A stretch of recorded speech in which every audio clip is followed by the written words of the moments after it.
এক ছিল বুড়ি, তার নাম ছিল চাঁদ বুড়ি।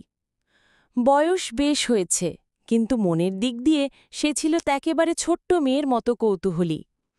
তার ছিল ৩টে ছাগল, চাঁদা, রূপা আর ঝিলিক। ৩টে ছাগলই ছিল দুষ্টু আর সবসময় কিছু না কিছু খুঁজে খেতে চাইত। বুড়ির ছাগলগুলো একদিন পৃথিবীর সব গাছের পাতা খেয়ে ফেলল।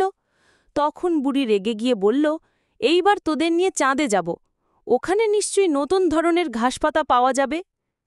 একদিন রাতে বুড়ি একটা বড় বাঁশের মই বানাল। সেই মই দিয়ে সে চাঁদের দিকে উঠতে লাগল।